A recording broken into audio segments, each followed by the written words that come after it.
दोस्तों, आप सभी लोग जानते हैं 4 मई 2024 को वरूथनी एकादशी पड़ रही है। दोस्तों, चैत्र नवरात्रि के पश्चात पड़ने वाली वरूथनी एकादशी का महत्व भी बहुत ही बड़ा होता है। और यह वरूथनी एकादशी का महत्व भी बहुत ही बड़ा होता है। जो भी मनुष्य नवरात्रि के दिन भगवान शिवजी को प्रसन्न ना कर पाया हो, नवरात्र के पश्चात पड़ने वाले जो वरूथनी एकादशी होता है, उस दिन एक ऐसा खास उपाय करके जो है अपनी मनोकामना पूर्ण कर सकते हैं। एकादशी के दिन आप लोगों को 5 दीपक वाला उपाय जरूर करना है। तो आपको करना क्या है? जो हम आपको आज इस वीडियो में उपाय बताने वाले हैं, वो 5 दीपक वाला उपाय बताने वाले हैं। देखो, सबसे पहली चीज हम ये समझते हैं कि ये 5 दीपक वाला उपाय आखिर करना किसको है। तो देखिए, यहाँ पर हम आपको बता दें कि घर की जो बड़ी माताएं बहनें होती हैं, उन माताओं बहनों में से कोई भी एक बहन इस 5 दीपक वाले उपाय को कर सकती है। दोस्तों, अब जो है यह उपाय आप लोगों को किस समय करना है? तो देखिए, 5 दीपक वाला उपाय है। तो 5 जो दीपक हम जलाते हैं, वो मुख्य रूप से हम शाम के समय, प्रदोष काल में या रात्रि के समय ही जलाते हैं। चैत्र नवरात्रि के पश्चात यह खास दिन पड़ रहा है। ऐसे ही ये वरूथिनी एकादशी बार बार तो आता नहीं है। चैत्र नवरात्रि के पश्चात पड़ने वाला सबसे बड़ा दिन वो है जिस दिन भगवान शिव जी बैठे हुए होते हैं कि कब कोई भक्त उनको प्रसन्न करे।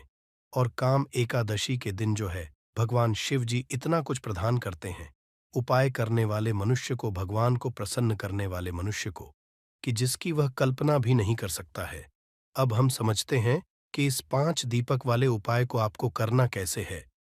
तो देखिए, यह बात तो आप समझ गए हो कि इस दीपक वाले उपाय को आप लोगों को किसको करना है। घर की जो बड़ी माताएं बहन होंगी, उनमें से कोई भी एक माता बहन को इस वाले उपाय को करना है। हाँ, यदि किसी कारणवश घर में कोई भी माता बहन उपस्थित नहीं है या किसी कारणवश वो ये उपाय नहीं कर पा रही है, तो फिर घर का कोई बड़ा मनुष्य भी इस वाले उपाय को कर सकता है। पहले उपाय को अच्छे से सुन लेना, उसके पश्चात ही करना। तो इस उपाय में हमें क्या चीजों की आवश्यकता पड़ेगी? सीधी सी बात है, 5 दीपक की तो आवश्यकता पड़ेगी ही। तो उससे पहले आप लोग ये समझो कि इस उपाय को करने का जो समय है, वो कौन सा समय है। तो ये बात आप लोग शायद पहले से जानते होंगे कि जो दीपक वाले उपाय होते हैं या दीपक जो ज्यादातर जलाए जाते हैं, वो शाम के समय प्रदोष काल में जलाए जाते हैं। तो ये वाला उपाय भी दोस्तों कब करना है? जी हाँ दोस्तों, शाम के समय प्रदोष काल में करना है। अब शाम का समय प्रदोष दोष काल हम बोल देते हैं, तो लोगों को बहुत ज्यादा परेशानी होती है। समझ नहीं आता है कि ये उपाय हमें करना कितने बजे के कितने बजे के बीच में है। तो यहाँ पर हम आपको बता दें कि प्रतिदिन का जो मतलब प्रदोष काल का जो समय होता है या शाम का समय होता है, या वरूथिनी एकादशी के दिन का जो शाम का समय प्रदोष काल का जो समय होगा, वो आप मान सकते हो कि शाम के 6 बजे से लेकर शाम के 7 बजे के बीच का जो समय होगा, इस बीच में आप लोग इस वाले उपाय को कर सकते हैं। कोई दिक्कत परेशानी आपको नहीं आएगी। पर दोस्तों, बहुत सारे होते हैं कि वो अपनी ड्यूटी पर जाते हैं, अपने काम पे जाते हैं या कोई अलग अलग जगह पर जाता है और वो समय पर अपने घर पर नहीं आ पाते हैं या 7 बजे तक नहीं पहुंच पाते हैं। तो उन लोगों के लिए भी एक और काम है कि यदि कोई इस मनुष्य इस उपाय को 6 से बजे से लेकर 7 बजे के बीच में शाम के ना कर पाए, तो वह मनुष्य इस उपाय को 7, 10 या 8 बजे तक भी कर सकता है। कोई दिक्कत वाली बात नहीं है। यदि आप किसी कारणवश लेट भी हो जाते हो, पहली कोशिश आपकी यही होनी चाहिए, शाम के समय प्रदोष काल में कर लो, वरूथिनी एकादशी के दिन। अब बात आती है, दीपकों के 5 दीपक वाला उपाय है। तो 5 दीपक तो हमें समझ आ गए, पर ये जो 5 दीपक हैं, ये तैयार कैसे होंगे? क्या ये 5 दीपक हम आटे के लेंगे या 5 दीपक हम मिट्टी के लेंगे? तो देखिए, इस बात को आप समझ कि देखिए, आपको सबसे आसानी से और इस उपाय को करने के लिए जो सबसे आसानी आपके दीपक बने, वो बनेंगे। आटे के दीपक, मिट्टी के यदि कोई मनुष्य दीपक लेगा, तो उसे नए दीपक लेने पड़ेंगे, जो कि सभी लोगों के पास संभव नहीं हो पाएंगे। तो इसीलिए इस उपाय में 5 दीपक वाले उपाय में आप लोगों को जो दीपक बनाना है, वो बनाना है आटे के दीपक। आटे के दीपक बनाने में भी आपको इस बात का ध्यान रखना कि जो आटा आप लोग दीपक के लिए प्रयोग कर रहे हो, मतलब बहुत सारे लोग ऐसे होते हैं, मतलब सोचते हैं ने जो रोटी बनाने के लिए आटा गूंदा है, उसी आटे में से थोड़ा सा आटा लेकर हम दीपक बना लेंगे। पर ऐसा नहीं होता है। वो जो आपकी रोटी बनाने के लिए आटा होता है, उसमें आप नमक डालते हो, पर जो हम दीपक बनाने के लिए आटा घंटे हैं, उसके अंदर कुछ भी नहीं डलता है। वो सादा आटा होता है। उसके अंदर पानी डालकर हम उसे गूंद लेते हैं और फिर उसके दीपक बनाते हैं। तो इसलिए जो 5 दीपक का आटा आप लोग तैयार करोगे, उसके अंदर आपको कुछ भी नहीं डालना है। इस बात ध्यान रखना है तो थोड़ा सा आटा लेकर उसको गूंद लेना और उसका आटा तैयार कर लेना और 5 दीपक आपको यहाँ पर तैयार कर लेने हैं। कितने बड़े करोगे मीडियम साइज का जो एक दीपक होता है, उतने बड़े तैयार करोगे।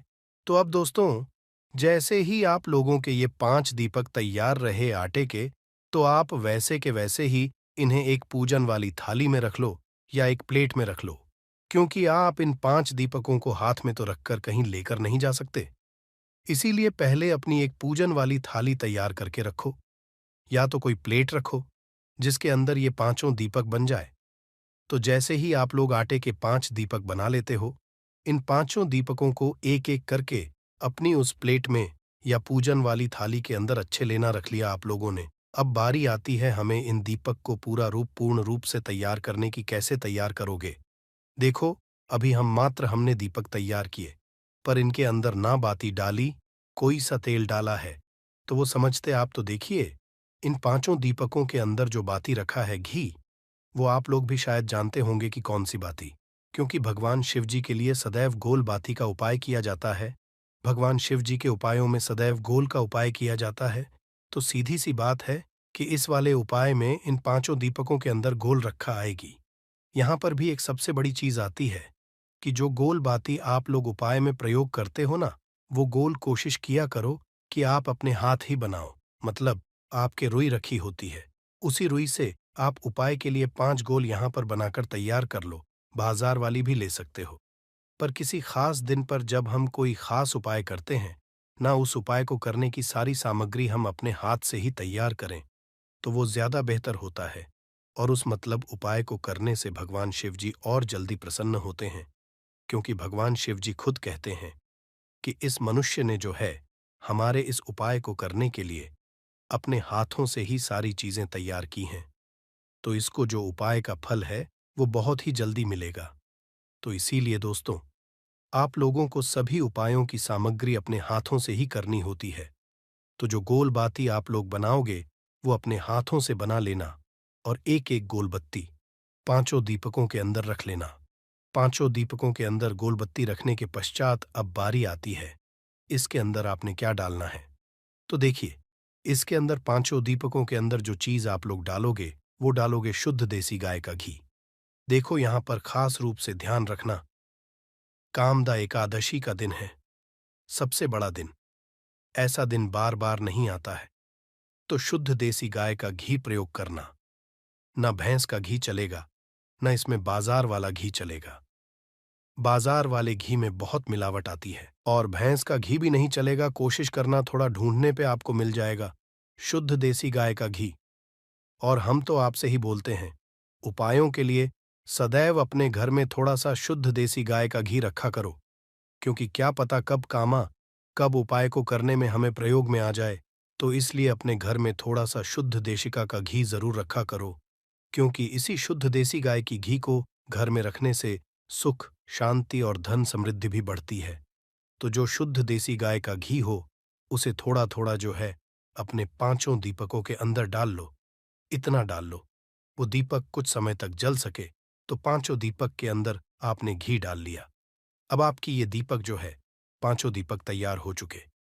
अब इन दीपकों को आप लोगों को, जब आप उपाय कर रहे हो शाम के समय 6,000 से 7,000 के बीच में, या 7,000 से 8,000 के बीच में, एकादशी के दिन, तो उसके आधे घंटे पहले से आप लोग अपने उपाय को करने की तैयारी शुरू कर देना, क्योंकि दीपकों को बनाने में टाइम लगेगा, बतियाओं को बनाने लगेगा, और इन पांचों दीपक को तैयार करने में टाइम लगेगा। तो अपने दीपक जैसे ही तैयार हो जाते हैं, उसके पश्चात में कुछ खास बातें हैं जो कि आपको ध्यान रखना है। ये पांचों दीपक 5 अलग अलग जगहों पर रख आएंगे। जिस जिस जगह पर भी रख आएंगे उस जगह पर कोशिश करना कि सीधा आप इन दीपकों को जमीन पर न रखो। पहले उस जगह पर या तो कुछ चावल के दाने रखो या कुछ फूल की पंखुड़ियां रखो, फिर उसके ऊपर वाले दीपक रखो। इस बात का आप थोड़ा सा बहुत जो है ध्यान रख सकते हो। तो इसीलिए इस उपाय को करने जब निकलो तो अपने साथ में थोड़े से चावल के दाने रख लेना या तो कुछ फूल की पंखुड़ियां रख लेना। इस बात का ध्यान रखना। और इन दीपकों को आपको घर से जलाकर नहीं लेकर जाना है। जहां जहां पर दीपक रखने हैं वहीं पर जाकर जलाना है। तो इसीलिए जो माचिस आप लोग लेकर जाओगे वो अपने ही घर से लेकर जाओगे, किसी की मदद लेकर माचिस मत लेना। और उपाय को करते समय अपनी ही पूरी सामग्री होनी चाहिए, किसी और से आपको नहीं लेना। तो अपने घर से अपनी ही माचिस लेकर जाना और माचिस लेकर पूरी तैयारियां उपाय की करके आप शाम के समय प्रदोष काल में निकल जाना। जिस भी समय से लेकर जिस समय के बीच में आप उपाय कर रहे हो, चाहे 6 से 7-8 के बीच में कर रहे हो, शाम के चाहे 7-8 से रात 8-8 बजे के बीच में कर रहे हो, तो आप पहुंच जाना। कहाँ कहाँ पर हम आपको बताते हैं। 5 अलग अलग जगहों पर जाना है, जिसमें से सबसे पहला जो स्थान है पहले दीपक लगाने का, वो है शिवजी का मंदिर। तो आपके घर के पास भी शिवजी का मंदिर हो, शिवालय हो, जहां पर शिवलिंग विराजित हो, सबसे पहले आपको इस थाली को तैयार करके वहां पर चले जाना है। अपने घर से शुद्धता का खास रूप से ध्यान रखना। शाम के समय तो आप नहा नहीं सकते, सुबह के समय नहा लीजिएगा। अच्छे नए वस्त्र पहन लीजिएगा, धुले हुए वस्त्र पहन लीजिएगा। शाम के समय हाथ मुंह धोकर आप इस उपाय की तैयारी करके अपने घर से निकल जाइएगा।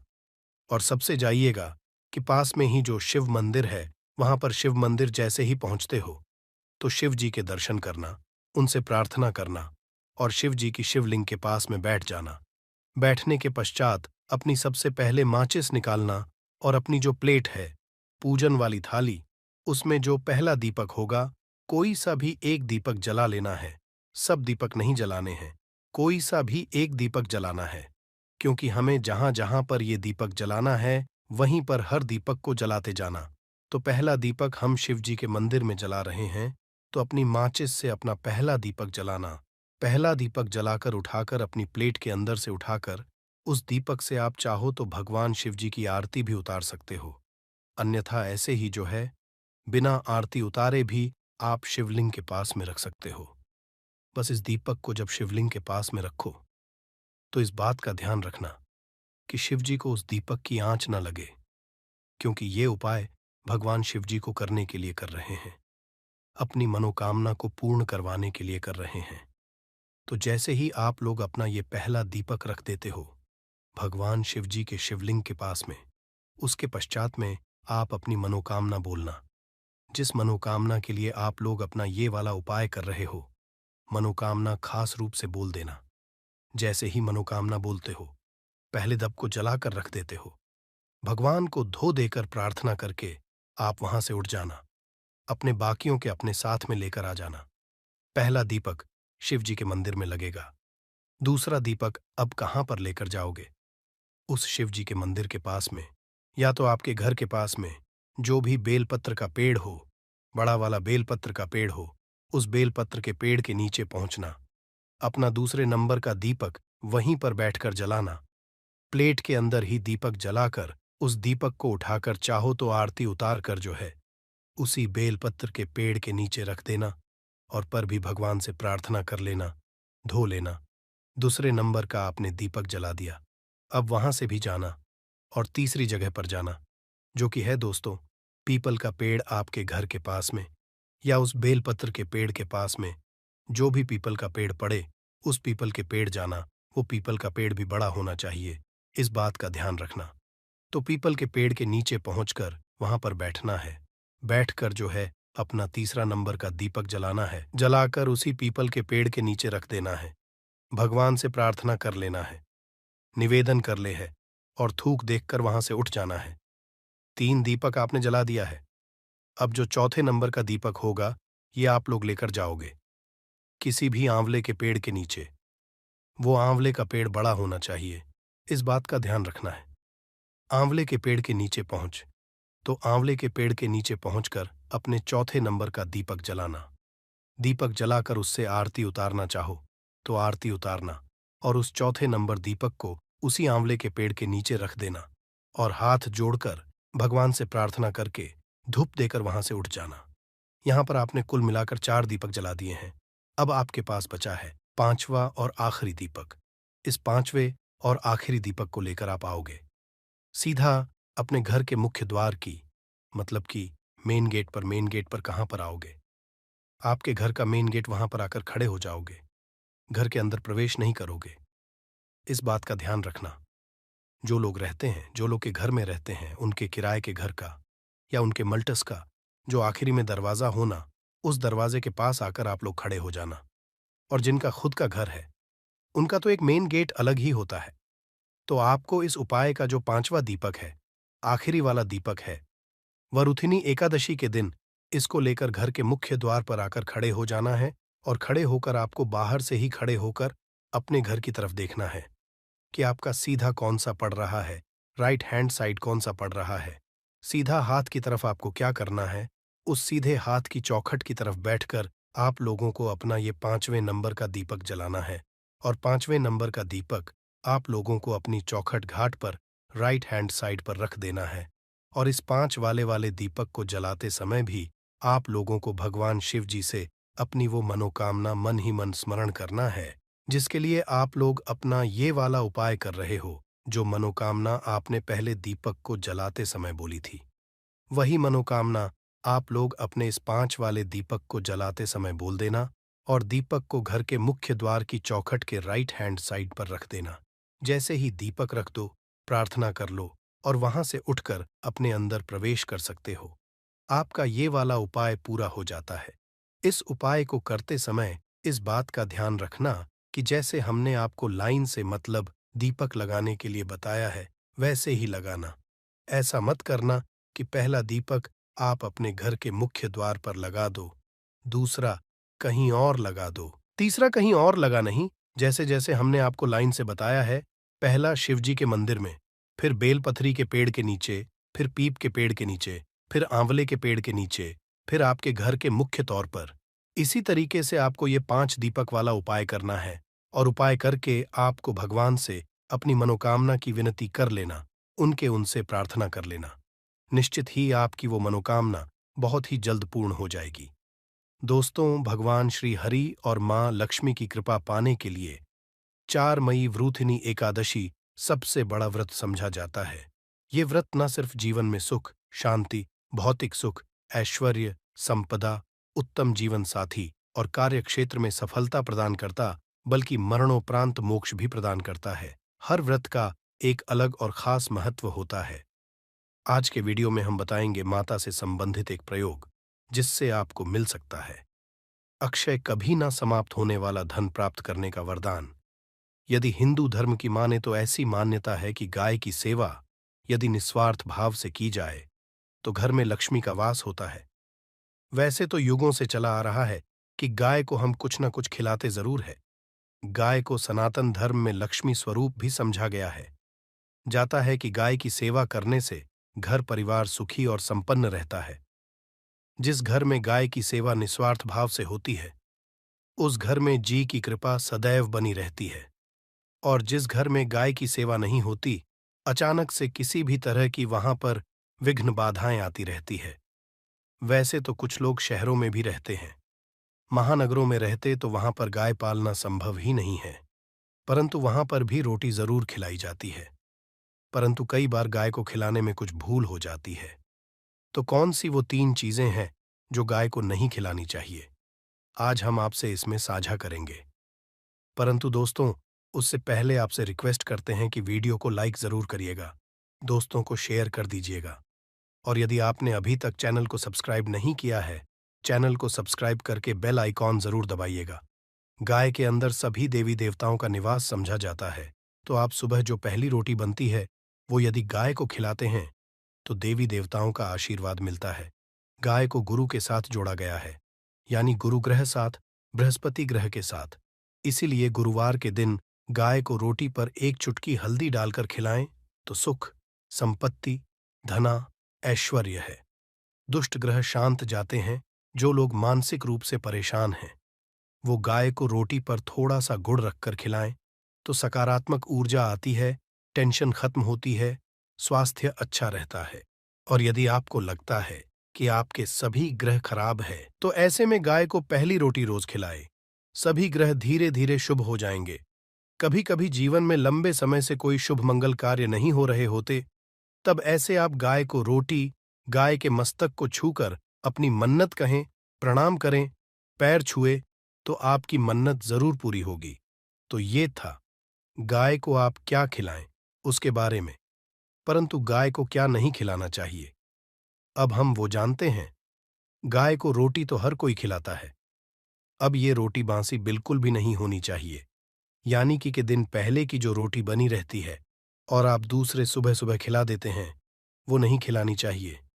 कई आप रोटी बना लेते हैं और उस दिन गाय मिलती नहीं, तो रोटी रखी रह जाती है। फिर वो अगले दिन गाय को खिलाने से गाय का अपमान समझा जाता है, वो रोटी बासी कहलाती है। इसीलिए गाय को एक दिन पहले की बची हुई रोटी कभी नहीं खिलानी चाहिए। सड़ी हुई चीजें, खराब चीजें गाय को मत खिलाइए, इससे घर में परेशानी आती है। यदि आप है तो अपनी आदत को बदलिए, क्योंकि इससे घर में तकलीफ आती है। गाय को चारा तो हर कोई खिलाता है।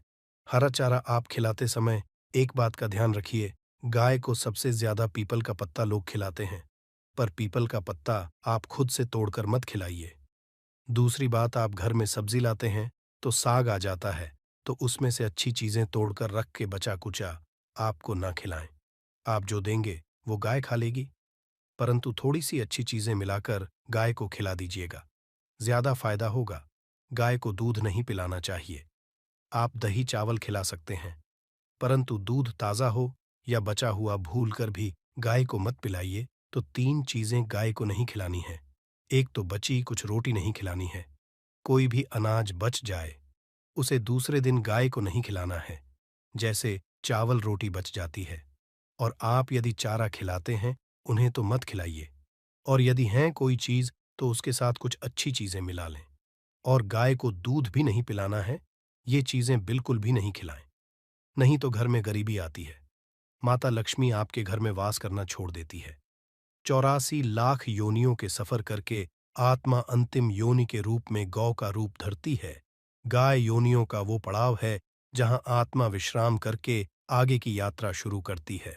दोस्तों, गाय का कोई अपशगुन नहीं होता है। जिस भूभाग पर मकान बनाना, वहां पर यदि 15 दिन के लिए गाय और बछड़ा बांध देते हैं, तो वो जगह पवित्र हो जाती है। भूभाग से बहुत सारी आसुरी शक्तियों का नाश हो जाता है, क्योंकि गाय में सकारात्मक ऊर्जा का भंडार समझा गया है।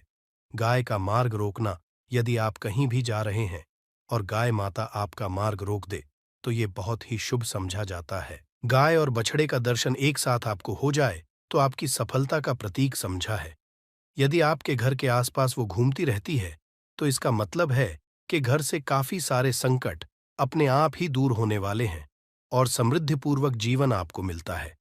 गाय के समीप आप यदि जाते हैं, तो संक्रामक रोग, कफ, खांसी, सर्दी, जुकाम आदि का ग्रेजुअली आप ही बिना दवाइयों के भी नाश हो जाता है। यदि आपको गाय अचानक से पूंछ मार देती है, तो ये बहुत ही शुभ संकेत समझा गया, और काली चित्तक भरी गाय का ऐसा करना तो और भी ज्यादा शुभ समझा गया है। पंच जो होते हैं, वो कई रोगों में लाभदायक हैं। पंचगव्य क्या क्या हुए?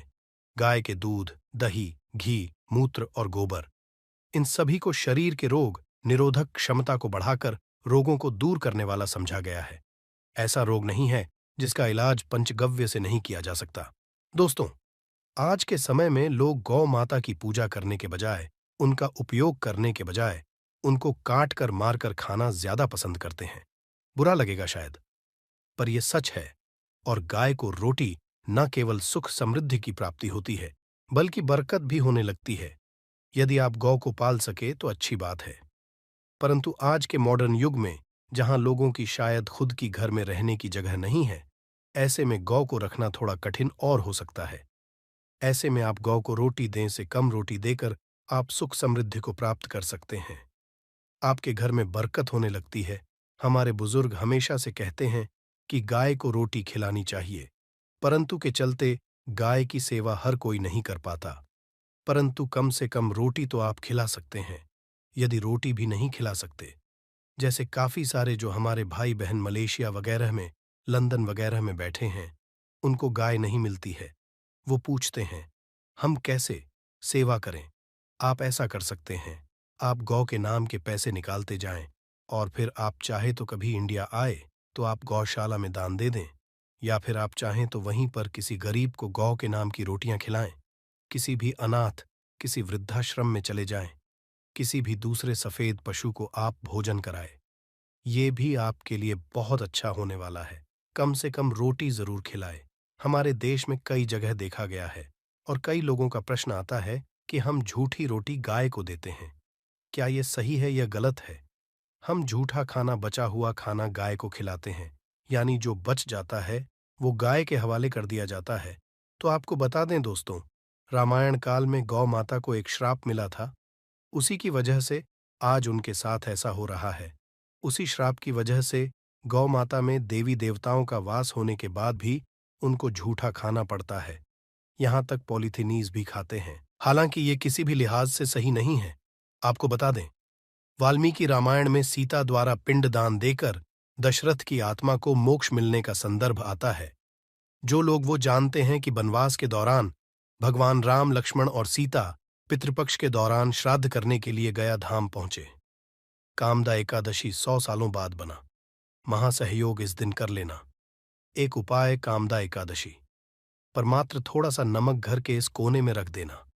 इससे आपकी जन्म जन्मांतर की गरीबी दूर भाग जाएगी। किस्मत पर 4 चांद कंगाल भी हो जाएंगे।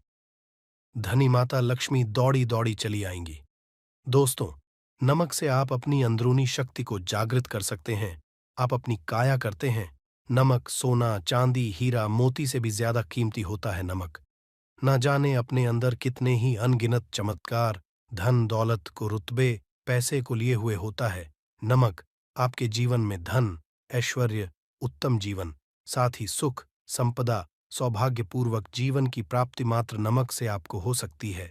हमारे शास्त्र में नमक को खास रूप से अत्यंत दुर्लभ एवं मंगलकारी सिद्ध हासिल करने वाला तथा मनोवांछित फल प्रदान करने वाला शास्त्र संबंधित वेदों से उठाकर तथा लाल किताब से निकालकर आज हम नमक का वो खास उपाय आपको बताएंगे, जिससे जीवन में अंधकार को पूरी तरह से ये खत्म कर देगा।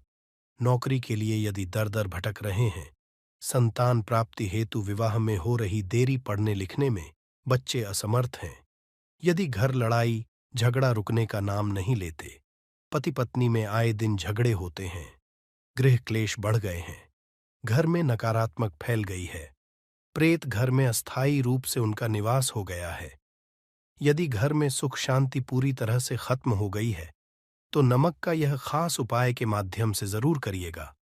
यदि आपने नमक का यह उपाय कर लिया तो दुनिया की कोई भी महाशक्ति, बड़ी से बड़ी शक्ति भी आपको विजय हासिल होने से रोक नहीं पाएगी। अब धन से मालामाल हो जाएंगे। आपका जीवन सूर्य की तरह चमकेगा। बस नमक का यह उपाय आपको जरूर करना है दोस्तों। सबसे पहले आपको यह याद रखना है कि कभी किसी का नमक भूलकर भी मत खाना। यदि भूलवश यह पाप हो गया है, यह गलती हो गई है, तो उसका नमक कैसे भी करके अदा कर दें। यदि आपने किसी का नमक खा लिया है तो उसके जितने भी दुख होंगे वह आपके सर आ जाएंगे। उसके हिस्से का सारा कष्ट आपके सर आ जाएगा। इसीलिए बुजुर्ग कह गए हैं कि कभी किसी का नमक नहीं खाना चाहिए। यदि आपने किसी का नमक खा लिया है तो उसका हक अदा जरूर करें। यदि आप उस खाकर भूल गए तो समझो आपको सबसे बड़ा पाप लगेगा। जीवन पूरी तरह से की ओर चला जाएगा। आपने ये जरूर सुना होगा कि नमक का हक अदा करना है, इसीलिए सोच समझकर किसी का नमक खाए।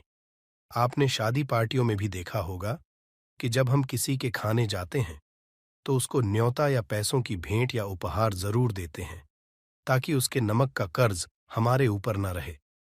बेईमान व्यक्ति का भी नमक नहीं खाना चाहिए, नहीं तो के भागीदार हो जाएंगे दोस्तों।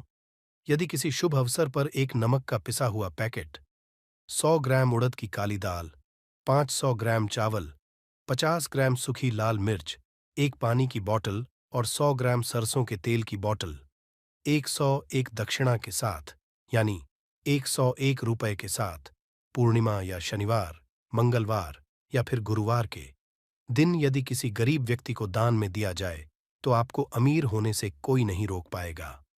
आपका भी आपको करोड़पति होने से रोक नहीं, तो नमक का उपाय कई सालों से किया जाता रहा है। यदि आपके घर में दरिद्रता का वास हो गया है, आपके घर में है, परेशानी है, गृह क्लेश, परिवार में मनमुटाव, घर की सुख शांति हो गई है, भंग, तब ये उपाय करें। लक्ष्मी माता का नाम लेकर एक बाल्टी में सादा पानी लें और 5 चम्मच नमक, तब आप पोछा लगाएं। परंतु याद रहे, जब आप पोछा लगाएं तब माता लक्ष्मी का नाम लेते रहे और कहे, माता लक्ष्मी घर आओ और दरिद्रता को, माता लक्ष्मी मेरे घर आओ और दरिद्रता को दूर करो। दोस्तों, ये आपको पोंछा लगाते अपने मुख से 5 बार बोलते जाना है। आपके घर से दरिद्रता, नकारात्मक ऊर्जा, सभी परेशानी दूर भाग जाएगी। दोस्तों, क्योंकि जो समुद्र से नमक आता है वह माता लक्ष्मी के चरणों द्वारा ही आता है। यदि आप लगाते समय माता लक्ष्मी का स्मरण करते हैं तो दरिद्रता हमेशा के लिए दूर भाग जाती है। इसीलिए लगाते समय माता लक्ष्मी का जरूर करना चाहिए। इससे जो दरिद्रता होती है, परेशानी होती है, दुख होती है, सब भाग जाती है और माता लक्ष्मी का आगमन आपके घर में होता है, अस्थायी रूप से होता है। समस्त बिगड़े कार्य परिपूर्ण और सफल हो जाते हैं। नमक का पोछा माता लक्ष्मी का स्मरण करते हुए हफ्ते में 2 बार, कम से कम 2 बार जरूर लगाना चाहिए। दोस्तों, यदि घर में नमक हो गया है तो ये दुर्भाग्य का समझा जाता है। आपके घर में अस्थायी रूप से माता लक्ष्मी की कमी हो सकती है। घर से माता लक्ष्मी दूर जा सकती है। नमक का पात्र कभी खाली मत रखना। नमक जैसे कम हो जाए तुरंत दौड़कर बाजार से नमक लाकर डब्बे में डाल देना चाहिए, डब्बे में भर देना चाहिए। नमक का खाली डब्बा घर में रखने से घोर अशुभ समझा जाता है। देखिए, जब आपके घर में नमक होता ही नहीं है तब लाजमी आप बर्बाद हो जाएंगे, आप बर्बाद हो जाएंगे, आप बर्बाद हो जाएंगे।